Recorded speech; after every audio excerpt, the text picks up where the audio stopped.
부모님, 앞으로는 이 집에 얼씬도 하지 마세요. 이제 이 집은 제 집입니다. 계속 오시면 경찰에 신고하겠어요. 20억 아파트 증여 계약서에 도장을 찍은 지 불과 몇 시간 만에 도착한 문자 메시지였습니다. 짐을 아파트 화단에 내려놓고 떠나는 이삿짐 트럭을 바라보며 70대 노부부는 차가운 현실을 깨달았습니다. 평생 모은 재산을 건네준 순간 그들은 더 이상 부모가 아닌 모르는 노인네가 되어버린 것입니다. 하지만 이 부부는 몰랐습니다. 몇 달 후 자신들이 아들 앞에 서게 될 때 손을 내밀 차례가 완전히 바뀌어 있을 것이라는 사실을. 오늘의 사연 시작 전에 구독과 좋아요 부탁드립니다. 구독과 좋아요를 누른 당신, 오늘 하루 커다란 행운과 행복이 찾아올 거예요. 오늘의 사연 지금 시작합니다. 서울 강남의 법무사 사무실은 오후 햇살이 비치는 가운데 조용했습니다. 박철수는 떨리는 손으로 평생 모은 20억 상당의 아파트 증여 계약서를 바라봤습니다. 70년 넘게 살아온 세월 동안 이토록 무거운 도장을 찍어본 적이 없었습니다. 아버지, 빨리 하세요. 법무사님도 바쁘시잖아요. 며느리 최수진이 시계를 보며 재촉했습니다. 그녀의 목소리에는 조바심이 묻어났습니다. 박철수가 인감도장을 꾹 눌러 찍자 최수진은 재빨리 서류 봉투를 챙겼습니다. 입가에 스며드는 미소를 애써 감추려 했지만 눈빛만은 숨길 수 없었습니다. 이제 정말 한 가족이네요. 아버님, 최수진이 달콤한 목소리로 말했지만 박철수는 왠지 모를 불안감을 느꼈습니다.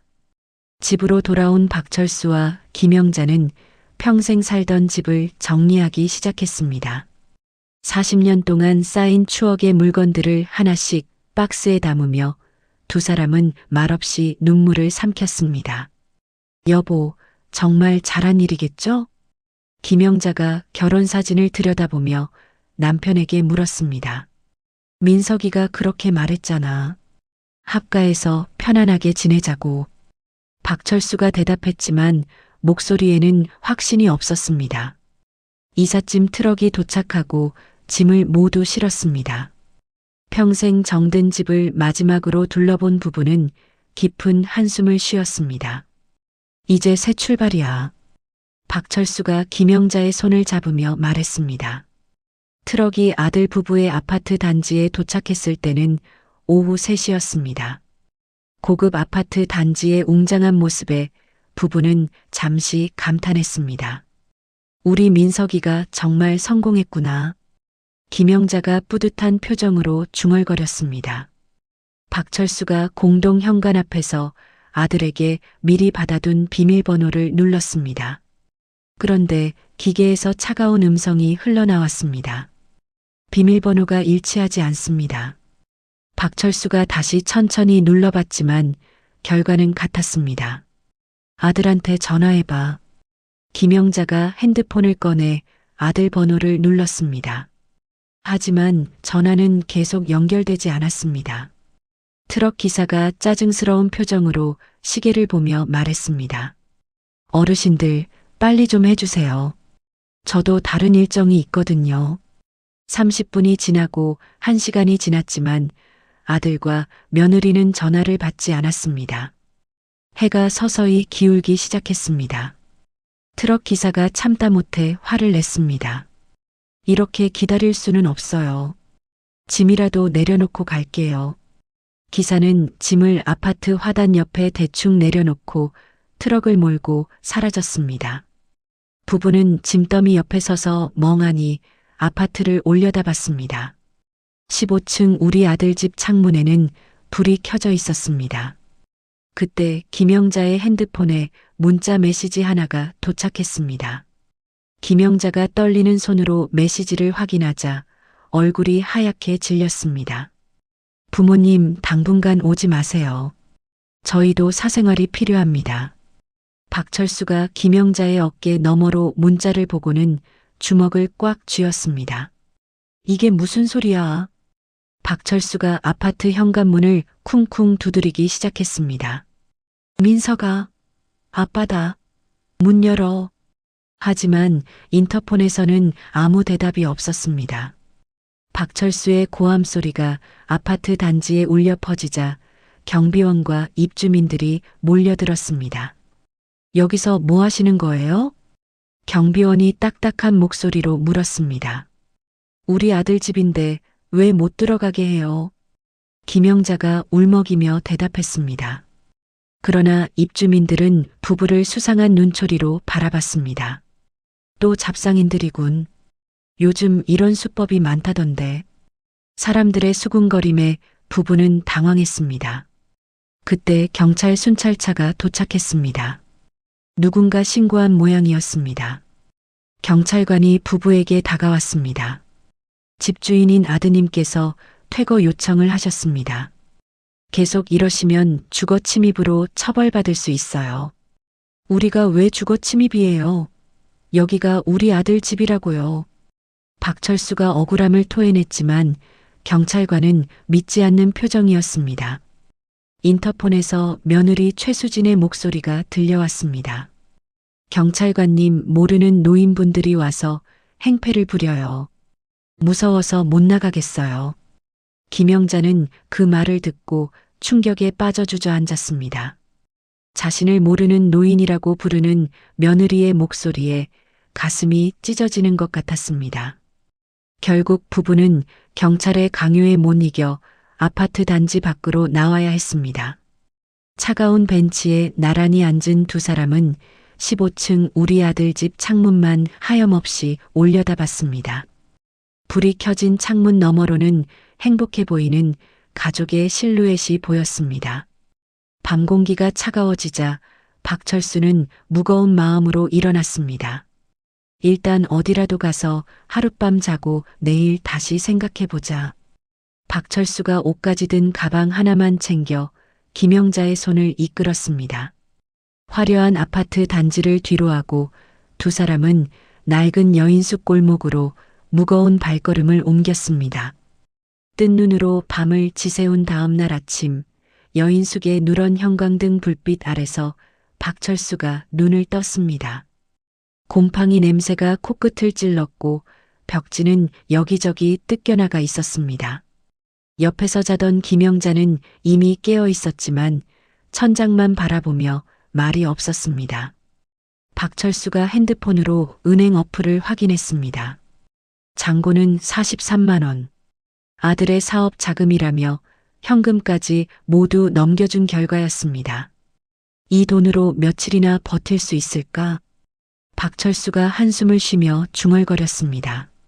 김영자가 몸을 일으켜 앉더니 남편의 손을 꽉 잡았습니다. 민석이가 정신을 차릴 거야. 분명히. 하지만 김영자의 목소리는 떨리고 있었습니다. 사흘이 지났지만 아들에게서는 아무런 연락이 없었습니다. 박철수는 더 이상 기다릴 수 없다고 생각했습니다. 직접 만나서 얘기해보자. 박철수가 아들의 아파트 지하 주차장으로 향했습니다. 정면으로 가면 경비원이 막을 테니 몰래 들어가기로 했습니다. 지하 주차장은 차가운 콘크리트 냄새로 가득했습니다. 박철수는 기둥 뒤에 숨어 아들이 나타나기를 기다렸습니다. 1시간 정도 지났을 때 엘리베이터 문이 열렸습니다. 말끔한 정장을 입은 민석이 나타났지만 옆에는 며느리가 아닌 낯선 젊은 여자가 있었습니다. 두 사람은 팔짱을 끼고 고급 세단을 향해 걸어갔습니다. 민석이 핸드폰을 귀에 대고 통화하는 소리가 들렸습니다. 응, 노인네들 처리했으니 이제 신경 꺼도 돼. 박철수는 귀를 의심했습니다. 노인네들이라는 말이 자신들을 가리키는 것임을 깨달았습니다. 참을 수 없었습니다. 박철수가 기둥 뒤에서 뛰어나와 민석의 차 앞을 막았습니다. 민석아. 박철수가 차 문을 쿵쿵 두드렸습니다. 아빠다. 문 좀 열어. 하지만 민석은 창문을 내리지 않았습니다. 오히려 귀찮다는 듯 핸들을 꺾으며 엑셀을 밟았습니다. 차가 박철수를 향해 돌진했습니다. 박철수는 깜짝 놀라 몸을 피하려다 중심을 잃고 시멘트 바닥에 넘어졌습니다. 아야! 무릎이 찢어지며 피가 흘렀습니다. 민석은 백미러로 쓰러진 아버지를 확인하고도 차를 멈추지 않았습니다. 혼자 넘어진 거니까 내 책임 아니야. 민석의 중얼거림이 열린 창문 너머로 들렸습니다. CCTV를 보고 있던 보안팀 직원들이 달려왔지만 박철수를 도우려 하지 않았습니다. 어르신, 여기서 이러시면 안 됩니다. 입주민들 차량 흐름에 방해가 돼요. 보안 요원이 박철수를 거칠게 부축해 밖으로 끌어냈습니다. 박철수는 절뚝거리며 여인숙으로 돌아갔습니다. 무릎 상처를 치료하는데 7만 원이 들었습니다. 이제 정말 얼마 안 남았네.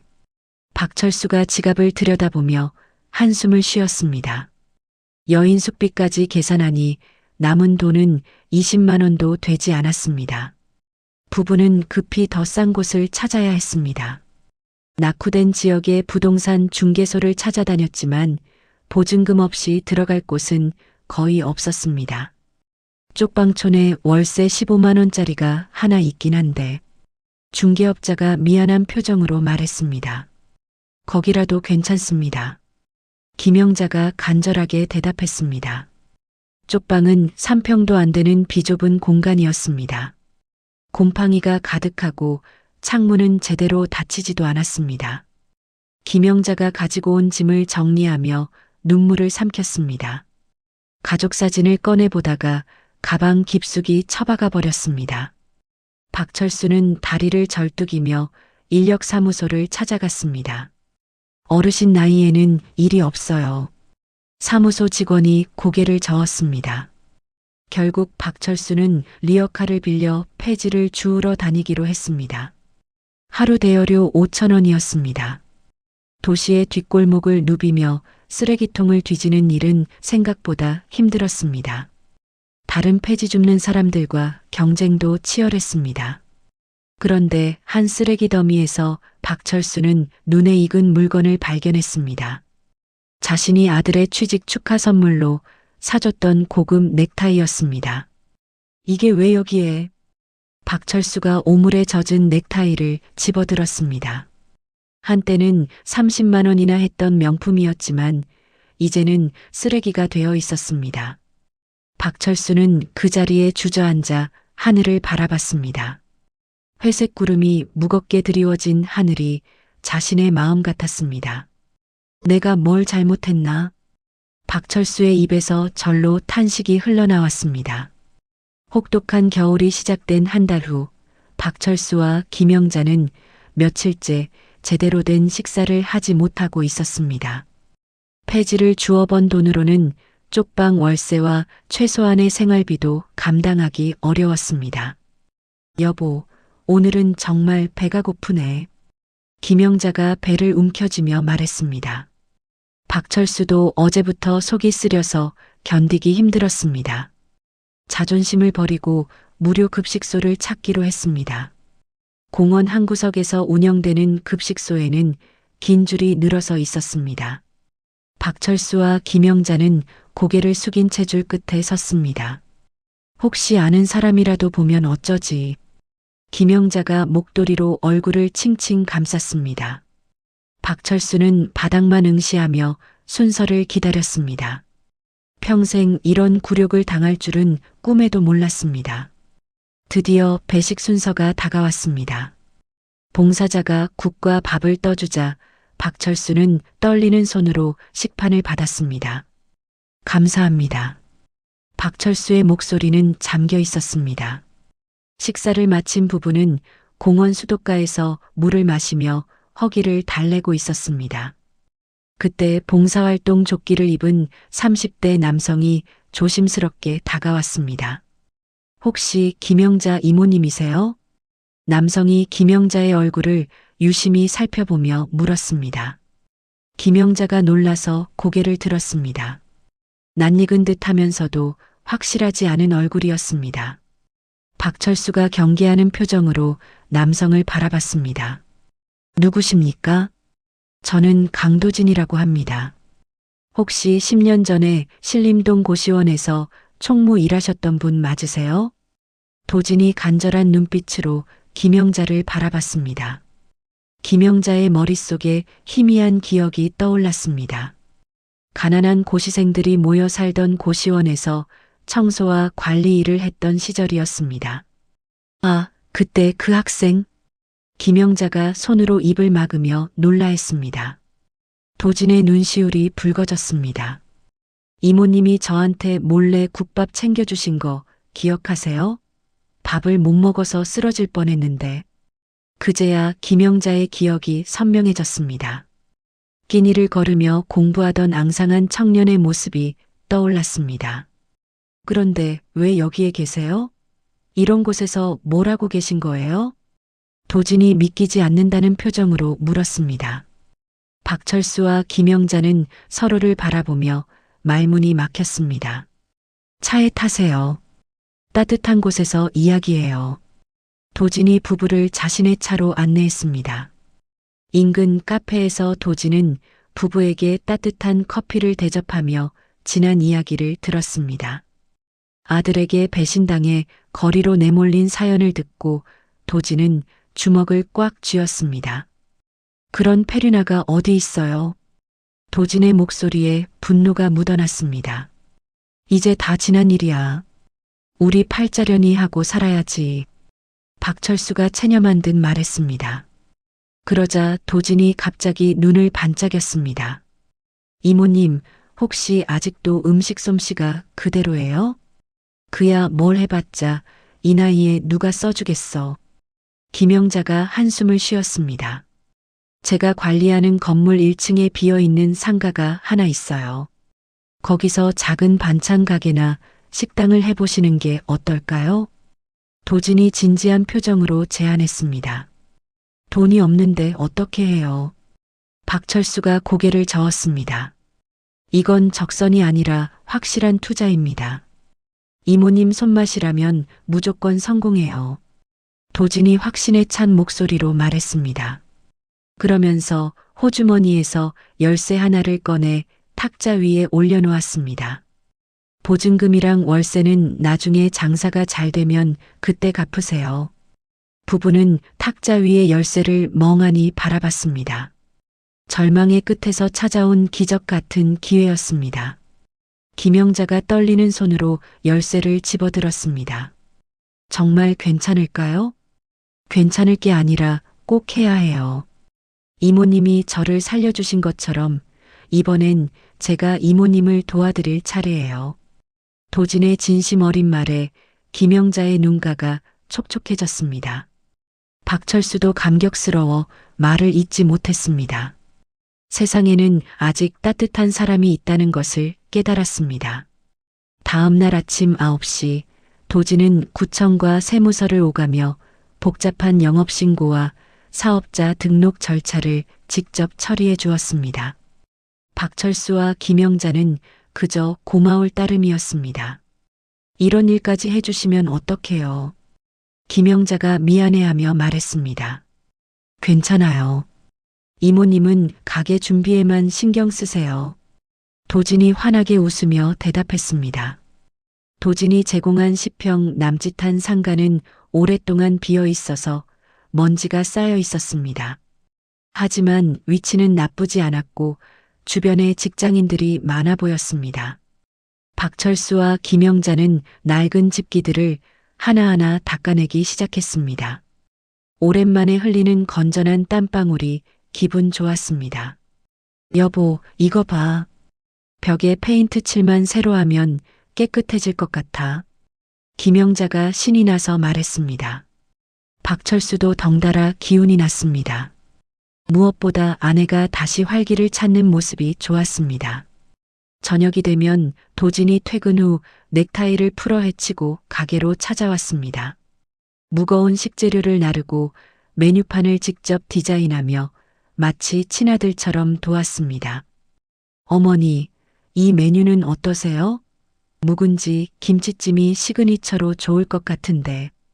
도진이 컴퓨터로 메뉴판을 만들며 김영자에게 의견을 물었습니다. 김영자는 도진이 자신을 어머니라고 부르는 것이 어색하면서도 따뜻했습니다. 그래, 그게 좋겠다. 내가 제일 자신 있는 요리거든. 3주간의 준비 끝에 가게 간판을 어머니의 부엌으로 정했습니다. 소박하게 개업떡을 주변 상인들에게 돌리는 날, 도진은 화환 대신 운영 자금이 든 봉투를 카운터에 몰래 놓고 갔습니다. 김영자가 봉투를 발견하고는 눈물을 펑펑 쏟았습니다. 이 아이가 정말. 처음 며칠은 손님이 거의 없어 한산했습니다.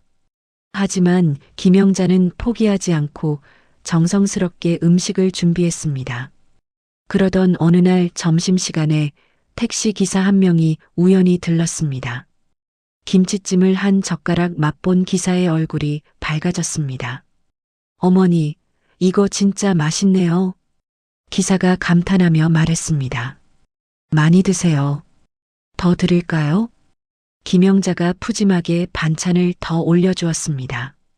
택시기사는 식사를 마치고 나서 동료들 단톡방에 맛집 정보를 올렸습니다. 진짜 옛날 엄마 손맛 나는 집 발견. 강추.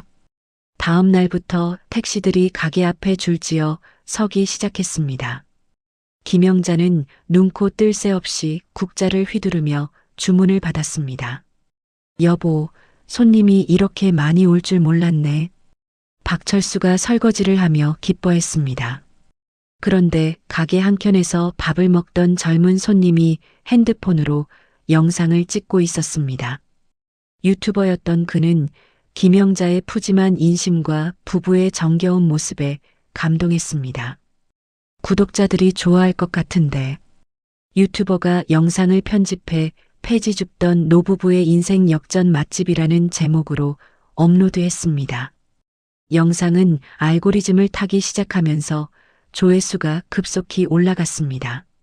며칠 만에 10만 뷰를 넘어섰습니다. 그 바람에 젊은 손님들까지 찾아오기 시작했습니다. 늦은 밤 영업을 마치고 정산을 하던 부부는 깜짝 놀랐습니다. 하루 매출이 지난 한 달간 폐지를 주워 번 돈보다 많았습니다. 여보, 꿈이 아니지? 김영자가 박철수의 팔을 꼬집어 보며 물었습니다. 박철수가 아내를 끌어안고 감격의 눈물을 흘렸습니다. 우리가 다시 살 수 있구나. 가게 셔터를 내리고 돌아가는 길에 박철수가 김영자의 손을 꽉 잡았습니다. 이제 우리도 사람답게 살아보자. 박철수의 목소리에는 새로운 희망이 가득했습니다. 계절이 바뀌고 6개월 후 유튜버의 영상 덕분에 어머니의 부엌은 전국 각지에서 손님이 찾아오는 명소가 되었습니다. 번호표를 뽑고 대기해야 할 정도로 인기가 높아졌습니다. 어머니, 오늘도 대기가 50분이에요. 새로 고용한 직원이 김영자에게 말했습니다. 그래도 기다려주시는 분들께 죄송하니까 반찬이라도 더 푸짐하게 드려야지. 김영자가 국자를 휘두르며 대답했습니다. 방송국에서 섭외 요청이 쇄도했습니다. 유명 아침 방송에 출연해 힘든 시기를 극복한 감동적인 사연의 주인공으로 소개되었습니다. 시청자 여러분, 이분들이 바로 절망 속에서도 포기하지 않고 새 출발을 하신 박철수, 김영자 부부입니다. MC가 환하게 웃으며 부부를 소개했습니다. 늘어난 매출 덕분에 부부는 쪽방촌을 벗어나 가게 근처에 깨끗하고 넓은 전셋집으로 이사했습니다. 따뜻한 보금자리가 생기니 모든 것이 꿈만 같았습니다. 도진의 생일날 부부는 가게 문을 일찍 닫고 도진을 집으로 초대했습니다. 김영자가 직접 차린 성대한 생일상 앞에서 도진은 감격했습니다. 정말 이렇게까지 해주실 필요 없는데. 도진이 쑥스러워하며 말했습니다. 뭔 소리야? 우리 아들 생일인데. 박철수가 고급 맞춤 정장 교환권을 도진에게 건넸습니다. 아버지, 어머니. 도진이 부부에게 말했습니다. 두 분이 저에게는 진짜 부모님 같습니다. 세 사람은 피보다 진한 정을 나누며 가족 사진을 찍었습니다. 행복한 웃음소리가 집안에 가득했습니다. 박철수는 통장을 정리하며 과거 아들에게 빼앗겼던 노후 자금을 어느 정도 회복했음을 확인했습니다. 여보, 고생 많았어. 박철수가 김영자에게 금반지를 끼워 주었습니다. 당신도 고생했어요. 김영자가 남편의 손을 잡으며 미소 지었습니다. 가게에는 직원을 2명이나 더 고용하게 되었습니다. 주말이면 도진과 함께 낚시를 가거나 외식을 즐기며 평화로운 나날을 보냈습니다. 우연히 백화점에 들른 김영자는 명품관을 지나치다 과거 며느리가 사달라고 졸랐던 가방을 보게 되었습니다. 하지만 이내 고개를 저으며 도진에게 어울릴 넥타이를 골랐습니다. 이젠 그런 것들에 마음 쓰지 않아도 되니까 좋아. 김영자가 혼잣말을 했습니다. 가게 확장을 위해 인근 부동산을 알아보던 박철수는 중개업자로부터 건물 매입을 제안받았습니다. 도진아, 건물주가 되어보는 게 어떨까? 박철수가 도진과 상의했습니다. 좋은 생각이세요, 아버지. 안정적인 수입도 생기고. 도진이 진심으로 기뻐했습니다. TV 화면에는 행복의 정점에 선 부부의 모습이 송출되었습니다. 화면 하단에 월 매출 1억 신화, 인생 역전 노부부라는 자막이 흘렀습니다. 그 모습을 지켜보는 도진의 얼굴에도 뿌듯한 미소가 번졌습니다. 정말 잘됐다.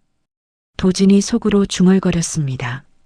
방송이 나간 며칠 뒤 비 오는 오후 손님들로 북적이는 가게 문이 거칠게 열렸습니다. 박민석과 며느리 최수진이 다짜고짜 카운터에 있는 박철수에게 다가왔습니다. 아버지는 자식 버리고 혼자 잘 사니 좋으세요? 민석이 큰 소리로 외쳤습니다. 식사하던 손님들이 수군거리기 시작했습니다. 갑작스런 소동에 모든 시선이 집중되었습니다. 민석아, 여긴 장사하는 곳이야. 나가자. 박철수가 아들의 팔을 잡으며 말했습니다. 하지만 민석은 팔을 뿌리치며 더 큰 소리를 냈습니다. 부모가 잘 살면 자식을 부양하는 게 당연한 의무 아닙니까? 민석의 뻔뻔한 말에 주방에서 나온 김영자가 떨리는 손으로 소리쳤습니다. 나가. 당장 나가. 그러자 최수진이 나서며 억지를 부렸습니다. 이 가게 차릴 때 들어간 돈, 사실상 우리한테 준 아파트 판 돈 아니에요? 최수진의 말도 안 되는 논리에 박철수의 얼굴이 붉어졌습니다. 우리가 아파트 담보대출 이자 내느라 힘들었으니까 그에 대한 기여분으로 가게 수익의 절반을 내놓으세요. 민석이 행패를 부리며 가게 집기들을 발로 찼습니다. 손님들이 놀라서 자리에서 일어났고 직원들은 어쩔 줄 몰라 했습니다. 그만해. 그만하라고. 박철수가 민석의 멱살을 잡고 끌어내려 했습니다. 하지만 민석은 아버지를 거칠게 밀쳤습니다. 매일 찾아와서 장사 망치게 해줄까요? 민석의 협박에 박철수는 극도의 분노와 스트레스를 느꼈습니다. 그 순간 박철수가 갑자기 심장을 부여잡고 비명을 지르며 바닥으로 쓰러졌습니다. 아, 여보. 김영자가 비명을 지르며 남편을 흔들었지만 박철수는 의식을 잃어갔습니다. 민석 부부는 당황하기는커녕 팔짱을 끼고 내려다봤습니다. 괜히 쓰러진 척 쇼하지 말아요. 최수진이 차갑게 말했습니다. 직원이 급히 119에 신고했고 구급대원들이 도착해 박철수를 들것에 실었습니다. 그런데도 민석은 구급대원에게 다가가서 말했습니다.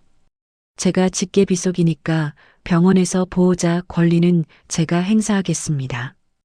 응급실 복도에서 김영자는 수술실 불빛을 바라보며 하염없이 눈물을 흘렸습니다. 뒤따라온 민석은 병원비를 핑계로 김영자에게 다가왔습니다. 어머니, 아버지 수술비 많이 나올 텐데 가게 양도각서랑 인감도장 내놓으세요. 민석이 김영자의 가방을 강제로 뒤지기 시작했습니다. 그때 뒤늦게 소식을 들은 도진이 병원으로 달려왔습니다. 복도 끝에서 민석이 김영자를 괴롭히는 광경을 목격한 도진의 얼굴이 차갑게 굳었습니다. 뭐 하는 거야? 도진이 낮은 목소리로 물었습니다. 도진이 병원 복도에 들어서자마자 민석의 팔을 낚아채 꺾어 제압했습니다. 놀란 민석이 소리쳤습니다. 너 뭐야? 왜 남의 일에 끼어들어? 도진은 품에서 명함을 꺼내 민석의 얼굴에 던졌습니다. 명함을 주워본 민석의 동공이 흔들렸습니다. 국내 대형 로펌 파트너 변호사 강도진이라는 직함이 적혀 있었습니다. 며느리 최수진은 뒷걸음질치며 당황했습니다. 도진은 서류 가방에서 두툼한 파일을 꺼내 민석에게 보여주었습니다. 그 안에는 민석이 부모에게 증여받은 아파트를 담보로 불법 사설 도박에 손을 댄 모든 금융거래 내역이 상세히 담겨 있었습니다. 부모님에 대한 접근 금지 가처분 신청과 더불어 불법 도박 및 사기 혐의로 형사 고발 조치 들어갑니다. 도진의 차가운 선고에 민석은 사색이 되었습니다. 때마침 병원 로비로 형사들이 들이닥쳤습니다. 도박 자금 출처 수사를 위해 민석에게 수갑을 채웠습니다. 박민석 씨, 불법 도박 혐의로 긴급 체포합니다. 묵비권을 행사할 수 있고 형사가 미란다 원칙을 고지하자 민석은 패닉 상태가 되었습니다. 엄마, 나 좀 살려줘. 합의 좀 해줘. 민석이 김영자에게 악을 썼지만 김영자는 차갑게 돌아앉았습니다. 수술실 문만 바라보며 아들의 손길을 거부했습니다. 어머니, 이제 저 인간 얼굴 보실 일 없으세요. 도진이 김영자의 어깨를 토닥이며 말했습니다. 며느리 최수진은 남편이 연행되자마자 도망치려 했습니다. 나는 도박이랑 상관없어요. 하지만 도진이 그녀의 앞길을 막아섰습니다. 도박 자금 은닉 방조 혐의로 함께 고발장 접수되었습니다. 어디 가실 생각 마세요. 최수진의 얼굴이 하얗게 질렸습니다. 그때 수술실 문이 열리며 의사가 나왔습니다. 수술 성공적으로 끝났습니다. 다행히 큰 문제 없이 회복되실 겁니다. 김영자와 도진은 그제야 안도의 한숨을 내쉬었습니다. 며칠 후 도진은 유치장에 있는 민석을 찾아갔습니다. 철창 너머로 초라한 모습의 민석이 보였습니다. 상속 포기 각서와 접근 금지 서약서입니다. 도진이 서류를 내밀었습니다. 서명하지 않으면 도박 조직과의 연루 사실까지 전부 언론에 터뜨려서 사회적으로 매장시키겠습니다.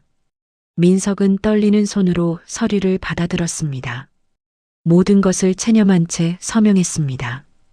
도진은 그 서류를 챙겨 나오며 차가운 철창문이 닫히는 소리를 뒤로 했습니다. 이제 끝났다. 도진이 복도를 걸으며 중얼거렸습니다. 계절이 다시 돌아와 봄이 된 어느 날 건강을 완전히 회복한 박철수가 퇴원 후 가게로 돌아왔습니다. 단골 손님들이 환호와 박수로 그를 맞이했습니다. 사장님, 건강하게 돌아오셔서 정말 다행이에요. 손님들의 진심 어린 인사에 박철수는 감격했습니다. 법원의 판결로 아들 부부의 파산이 확정되고 아파트가 경매로 넘어갔다는 소식이 뉴스에 나왔습니다. 하지만 박철수는 관심 없다는 듯 채널을 돌려버렸습니다. 이제 남의 일이야. 박철수가 담담하게 말했습니다. 부부는 변호사 사무실을 찾아가 유언장을 새로 작성했습니다. 사후 전 재산을 사회에 환원하고 일부는 도진에게 유증한다는 내용이었습니다. 정말 이렇게 하셔도 되나요? 공증인이 확인차 물었습니다. 네, 우리 진짜 아들한테 물려주는 거예요. 김영자가 단호하게 대답했습니다. 감옥에 간 민석과 이혼하고 빈털터리가 된 최수진이 가게 주변을 기웃거리며 구걸을 시도했습니다. 하지만 직원들이 소금을 뿌리며 쫓아냈고 그 모습이 CCTV에 잡혔습니다. 불쌍하긴 하지만 자업자득이지. 박철수가 CCTV 화면을 보며 말했습니다. 어머니의 부엌 2호점 개업식 날 많은 하객들이 몰려왔습니다. 박철수와 김영자는 도진을 단상 위로 불러 올렸습니다. 여러분 소개합니다. 하늘이 내려준 우리 막내 아들입니다. 박철수가 하객들에게 공식적으로 소개했습니다. 도진은 쑥스러워하면서도 부부에게 큰 소리로 말했습니다. 아버지, 어머니. 처음으로 소리내어 부르는 호칭에 세 사람은 서로를 부둥켜 안고 감격의 눈물을 흘렸습니다. 가게 벽면 가장 잘 보이는 곳에 걸려있던 박민석의 돌잔치 사진이 내려졌습니다. 그 자리에 도진과 부부가 활짝 웃고 있는 새로운 가족 사진이 걸렸습니다. 김영자는 무료 급식소에 정기적으로 도시락을 후원하기 시작했습니다. 자신이 겪었던 배고픔과 서름을 잊지 않고 어려운 이웃을 도왔습니다. 이모님 정말 감사합니다. 급식소 봉사자가 고마워했습니다. 햇살 좋은 날 가게 앞 벤치에 앉아 꾸벅꾸벅 조는 박철수의 어깨에 도진이 담요를 덮어주었습니다. 김영자가 그 모습을 흐뭇하게 바라보며 과일을 깎았습니다. 우리 아들 참 효자야. 김영자가 속삭였습니다. 북적이는 가게와 행복한 세 사람의 모습이 따스한 봄 햇살 속에서 빛났습니다. 진정한 가족의 의미를 찾은 부부에게는 더 이상 두려울 것이 없었습니다. 핏줄보다 진한 것은 사랑이라는 진리를 깨달은 세 사람의 일상이 평화롭게 이어져 갔습니다. 진정한 가족의 의미가 무엇인지 생각해보게 하는 이야기였습니다. 혈연이라는 이름으로 부모를 이용하고 버린 아들과 달리 과거의 작은 은혜를 평생 기억하며 보답한 도진의 모습에서 우리는 진짜 가족이 무엇인지 알 수 있었습니다. 피는 물보다 진하다고 하지만 때로는 마음으로 맺어진 인연이 혈연보다 더 깊고 소중할 수 있다는 것을 보여주는 감동적인 사연이었습니다. 박철수와 김영자 부부가 절망의 끝에서 다시 일어설 수 있었던 것은 도진이라는 따뜻한 사람을 만났기 때문입니다. 작은 친절이 얼마나 큰 힘이 될 수 있는지, 그리고 진심 어린 사랑과 배려가 어떻게 새로운 가족을 만들어내는지 깨닫게 해주는 이야기였습니다. 세상에는 아직도 따뜻한 마음을 가진 사람들이 있다는 희망을 주는 이야기입니다.